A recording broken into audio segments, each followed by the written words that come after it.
भाइयों को सादर प्रणाम। मैं बंटी कुमार योगाचार्य अंडार। आज आपके लिए बताने जा रहा हूँ कुछ योगी भाइयों के लिए, ये बिगनर्स है, योग नया नया स्टार्ट करते हैं, जिनको ये नहीं पता होता है कि हम योग कहाँ से स्टार्ट करना है, कैसे करना है और क्यों करना है। कुछ लोग ऐसा करते हैं कि योग शौक में करते हैं, फिर क्या करते हैं, हमारी बॉडी में दर्द हो रहा है, पेन होना, असहनीय पीड़ा होने लगती है। तो असहनीय पीड़ा से बचने के लिए आपको सबसे फर्स्ट टाइम क्या करना है, सबसे फर्स्ट टाइम आपको कहां से योग स्टार्ट करना है और कैसे करना है। सबसे पहले हम करते हैं योग से पहले सामान्य वार्म अप। वार्म अप करने के बाद हम जब योग क्रियाओं को आगे बढ़ाते हैं, और योग क्रियाओं में जब तक वार्म अप नहीं होगा तब तक आप योग क्रियाएं नहीं कर सकते। योग क्रियाओं को, योग एक्सरसाइज को, योगा मेडिटेशन को आपको बॉडी को फ्लेक्सिबल बनाना है, बॉडी को लचीला बनाना है, उसके बाद योग करें। अन्यथा योग करना आपके लिए उचित नहीं है, क्योंकि जॉइंटों को खोलना, जॉइंटों को फ्लेक्सिबल बनाना, रोटेट करना, जमे हुए जॉइंटों को, जो जकड़े हुए जॉइंट उनको रोटेट करना, ये हमारी योग की क्रिया है। जब तक आप इसको नहीं कर पाएंगे, जब तक आप योग नहीं कर सकते हैं, क्योंकि योग एक बहुत ही सजगता के साथ होता है। क्योंकि योग एक ऐसी है, क्योंकि हमें कहीं से कहीं बोल्ड करना पड़ता है, कहीं से कहीं बॉल को बंद करना पड़ता है, क्योंकि उसमें फिर हमारी को असहनीय पीड़ा होती है। किसी किसी को फ्रैक्चर हो जाता है, किसी किसी को कोई दिक्कत, किसी भी समस्या हो सकती है। तो दोस्तों, सबसे पहले हमें योग में कौन सा आसन हमें फर्स्ट टाइम करना है, वार्म अप पर सबसे पहले वार्म अप करते हैं। वार्म अप के बाद हम आगे को क्रिया बढ़ाते हैं, योग क्रियाओं को धीरे धीरे बढ़ाते चले जाते हैं। सबसे पहले वार्म अप है क्या, वार्म अप है सबसे पहले हम बनाते हैं अपनी स्पाइन को लचीला करते हैं। सबसे मेन पार्ट क्या है हमारे योग का, मुख्य बॉडी का मुख्य पार्ट है स्पाइन। स्पाइन को लचीला करना, स्पाइन लचीली होगी तो सबसे पहले हम आते हैं स्पाइन लचीली करेंगे। बहुत ही बेसिक से बेसिक की बताऊंगा मैं इसमें। बेसिक में करना क्या है, आपको यहाँ पर बेसिक में अपने पैरों को फोल्ड करके जमीन पर आ जाएंगे और हाथों को जमीन पर रख लेंगे, जिसको हम कैट पोज, काव पोज, या इसको हम करेंगे मार्जरी आसन। मार्जरी कैट भी कहते हैं, काव पोज भी कहते हैं इसको, गाय के जैसा आसन। तो इसको हमें करने से अपनी स्पाइन को धीरे से सांसों के साथ करना है। इसको सांसों को भरते हुए अंदर की तरफ दबाएंगे, गर्दन को खींचेंगे, तो यहां पर अपने इंटरनल खिंचाव को महसूस करेंगे। अपने पैनक्रियाज पर, अपनी कोर पर, कोर भी हमारा एक्टिव होना चाहिए, और धीरे धीरे स्पाइन को गोल करेंगे। ये इसका धीरे धीरे से अभ्यास करना है। कोई भी किसी प्रकार की जल्दबाजी नहीं करेंगे, क्योंकि वीडियो लंबा होता है मेरा। वीडियो में पूरी जानकारी मिलेगी, क्या करना है, कैसे करना है, इस चीज को, वीडियो को पूरा देखा करें, जिससे कि आप पूरी सजगता के साथ योग को अपना सकें। वीडियो को एडिट करते हुए बलदार को और अपने हिप को और गर्दन को एक दूसरे के पास बनाने की कोशिश करते हैं, जिससे कि स्पाइन लचीली हो। ये जितना खींचेंगे, हिप्स और गर्दन उठाएंगे, स्पाइन अंदर की तरफ जाएगी, दबाएंगे अंदर की तरफ। ये मुख्य पार्ट है हमारा स्पाइन का।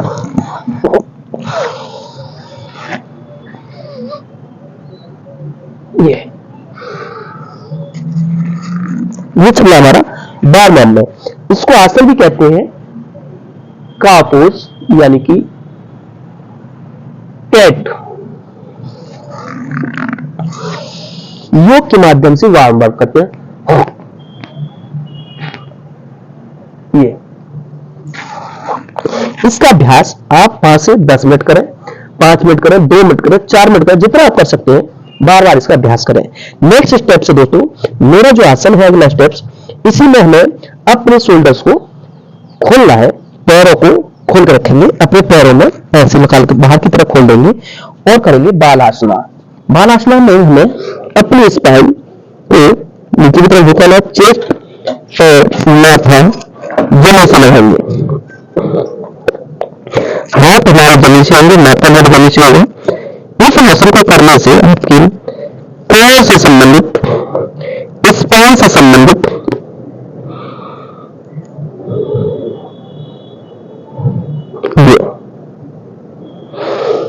ये बालासना है।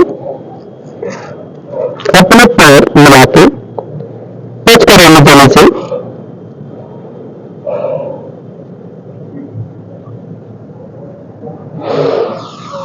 इस आसन का अभ्यास आपको 4 से 5 बार करना है और 4 से 5 बार करने के बाद आपको अगला आसन करना है।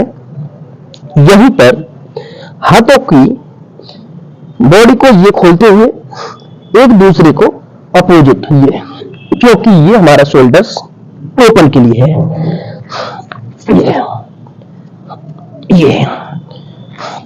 ये करना है। ये इसको करने के बाद आपको अगले अभ्यास में आते हैं। अगला अभ्यास क्या करना है? अगले अभ्यास में हमें अपनी स्पाइन को ट्विस्ट करना है।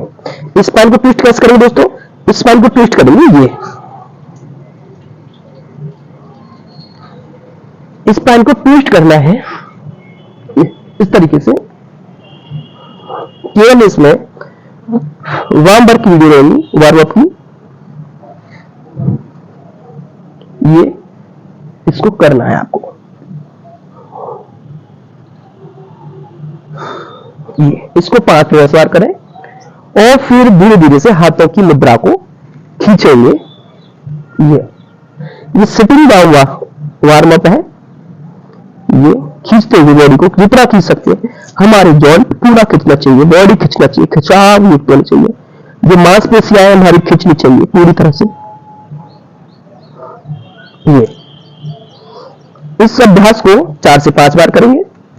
फिर हम अपने शोल्डर्स की ओपनिंग करेंगे, अपने हाथों को खोलेंगे, अपने जॉइंटों के जॉइंट भी हमारा खुलना जरूरी है। इसको रोटेट करते हैं हाथों को ये सर्किल के साथ।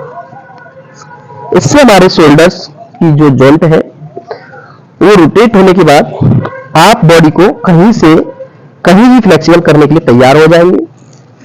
ये करेंगे। इसके बाद अगला स्टेप से हमारा ये करना है शोल्डर्स के लिए।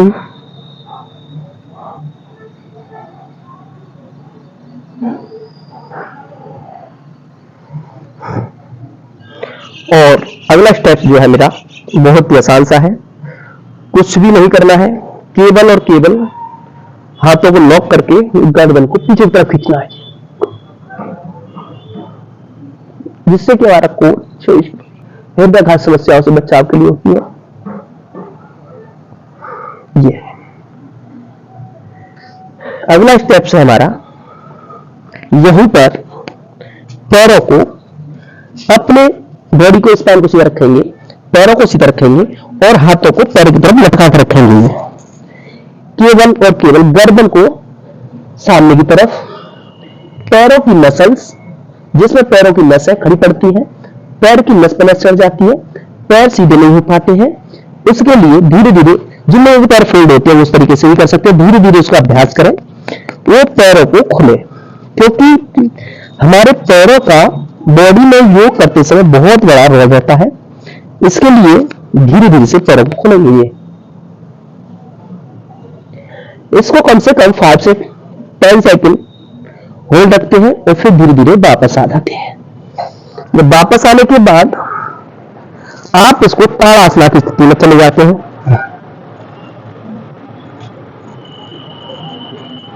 ताड़ासन करने के बाद फिर से इसी स्थिति में आते, सिचुएशन में यहां गर्दन सीधी रहती है, स्पाइन सीधी रहती है, केवल हाथ आपके नीचे की तरफ लटके रहते हैं। एकदम फ्री होल्ड छोड़ेंगे हाथों को, केवल और केवल आप जो है अपने पैरों को टच करेंगे ऐसे।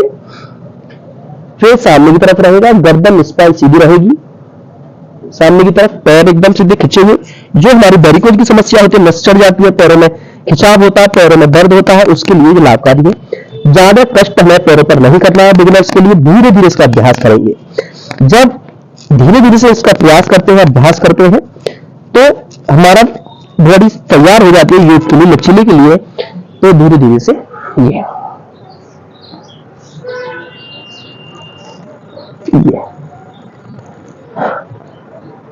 ताड़ासना भी हमें बहुत जरूरी है।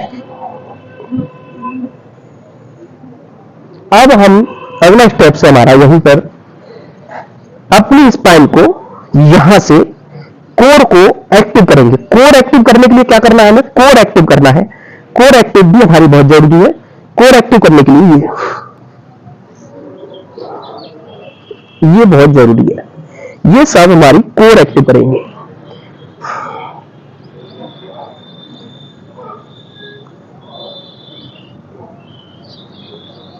ये क्योंकि कोर, डायसन, हिप्स, दूसरा है हमारा हिप ओपनिंग। हिप ओपनिंग भी जरूरी है।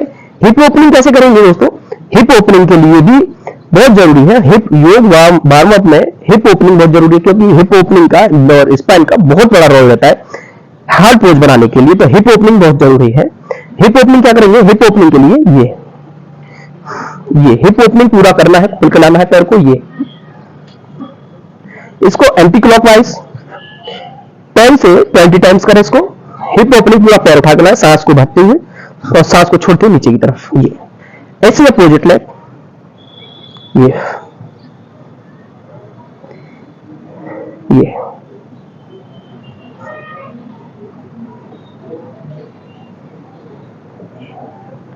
Anti clock. ये हिप ओपनिंग हो चुकी है। इसके बाद हमें अपना C1 C2 खोलना है। C1 C2 को क्या करेंगे, C1 C2 को देख लीजिए कहां से खोलना है। C1 C2 होता क्या है, S1 S2 L4 L5 होता है। C1 C2 खोलना है स्पाइन का ऊपर का जॉइंट। कैसे खोलेंगे, फर्स्ट स्टार्टिंग यहां हाथों को रखेंगे और गहरी लंबी सांस भरेंगे, गर्दन को खींचेंगे ये पीछे की तरफ।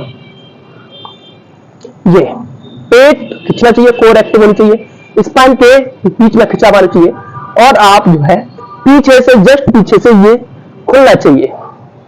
ये इसको होल्ड रखें 5 से 10 सेकंड।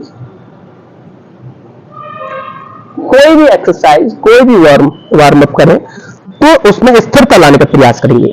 पहले धीरे धीरे करेंगे, फिर उसमें स्थिरता लाने का प्रयास करेंगे। 5 से 10 सेकंड, 10 से 20 सेकंड, धीरे धीरे स्थिरता आती जाएगी, आपकी बॉडी तैयार होती चली जाएगी।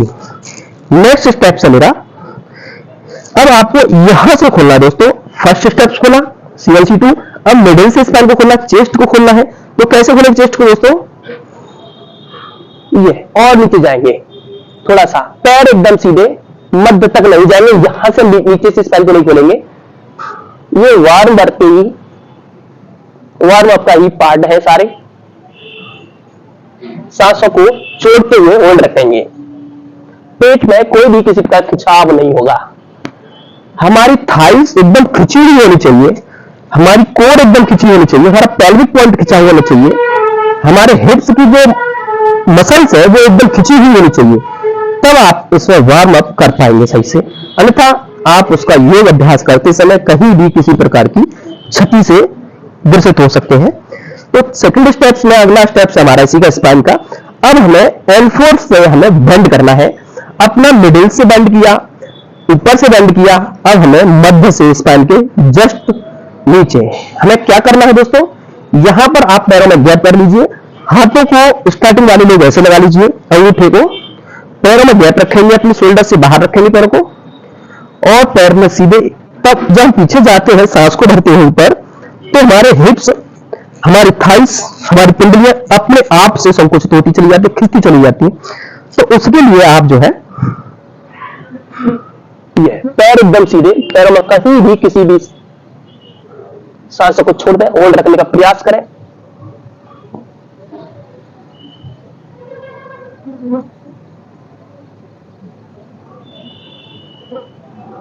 ये जब हम आते हैं तो स्पाइन बहुत खिंचाव महसूस करती है, हमारे पैरों की हड्डियां बहुत खिंचाव महसूस करती है, क्योंकि वो मजबूत होती चली जाती है। उसको मजबूत करने के लिए आपको ये बहुत जरूरी करना, वार्म अप करना बहुत जरूरी है। तो नेक्स्ट स्टेप से हमारा अगले अभ्यास के लिए ही धीरे धीरे से क्या करना है, ये हमारा वार्म अप का पार्ट का सेकंड जो बेसिक वार्म अप है। हार्ड वार्म अप मेरा अगला वीडियो रहेगा। जिन लोगों को जो स्टार्टिंग करते योग, उनके लिए वार्म अप था, उनके लिए ये करना है, तब योग क्रिया में आगे जाना है। योग क्या है, मेडिटेशन करना है, प्राणायाम करना है, अनुलोम विलोम करना है, भ्रामरी करना है और आपको आसन करने हैं। तब आप योग में निपुण हो पाएंगे। धीरे धीरे से आसन का वार्म वर्क, फिर धीरे धीरे से हार्ड की तरफ जाते हैं, फिर उसमें धीरे धीरे से होल्ड रखते हैं। होल्ड रखने के बाद ही आपको कंफर्टेबल फील होने लगेगा। ठीक है, अगर वीडियो पसंद आया है तो चैनल को लाइक सब्सक्राइब करें और लोगों में शेयर करें। धन्यवाद।